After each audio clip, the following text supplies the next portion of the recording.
سورۃ النساء کی آیت نمبر 105، سورہ نساء کا 16واں رکوع اور 5ویں پارے کا 13واں رکوع۔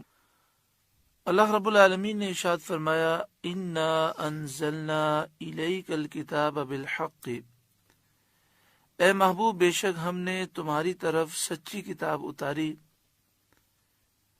لتحکم بین الناس،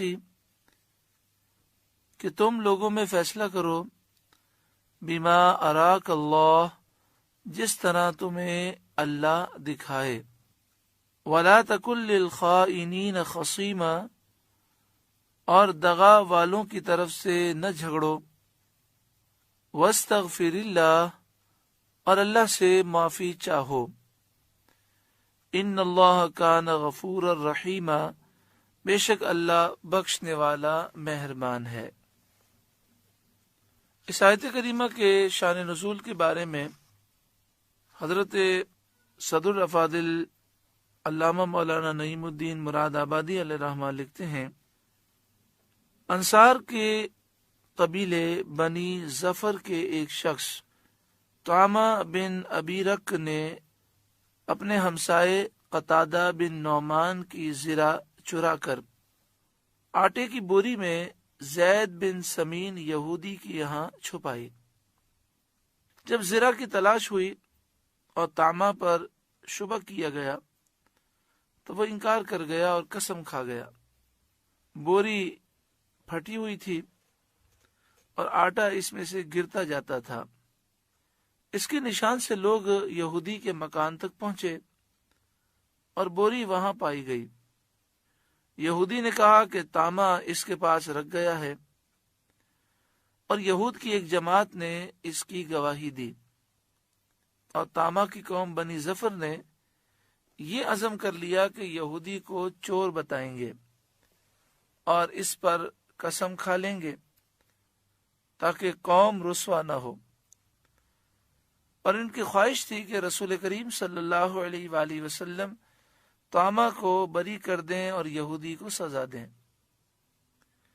اسی لیے انہوں نے حضور صلی اللہ علیہ وآلہ وسلم کے سامنے طعمہ کے موافق اور یہودی کے خلاف جھوٹی گواہی دی، اور اس گواہی پر کوئی جرح و قدح نہ ہوئی۔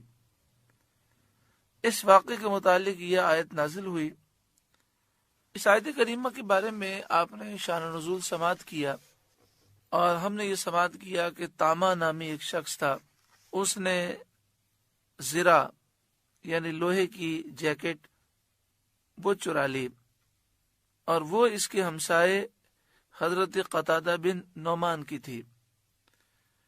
پھر اس نے یہ کیا کہ آٹے کی بوری میں وہ زرع رکھی، اور ایک یہودی تھا جس کا نام زید بن سمین تھا، اس کے گھر پر یہ بوری چھپا دی۔ جب زرع کی تلاش ہوئی اور طعمہ پر شبہ کیا گیا تو اس نے انکار کر دیا اور اس نے قسم کھا لی۔ بوری وہ پھٹی ہوئی تھی، تو طعمہ کے گھر سے لے کر یہودی کے گھر تک آٹا گرا ہوا تھا، تو لوگ طعمہ کے گھر سے وہ آٹا دیکھتے دیکھتے یہودی کے گھر پہنچ گئے۔ پھر انہوں نے یہودی کے گھر کی تلاشی لی تو وہاں سے بوری ملی۔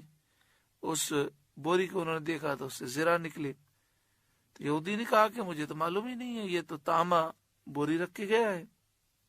اور یہودیوں کی ایک جماعت نے اس بات کی گواہی دی کہ طعمہ نے اس کے پاس بوری رکھی ہے۔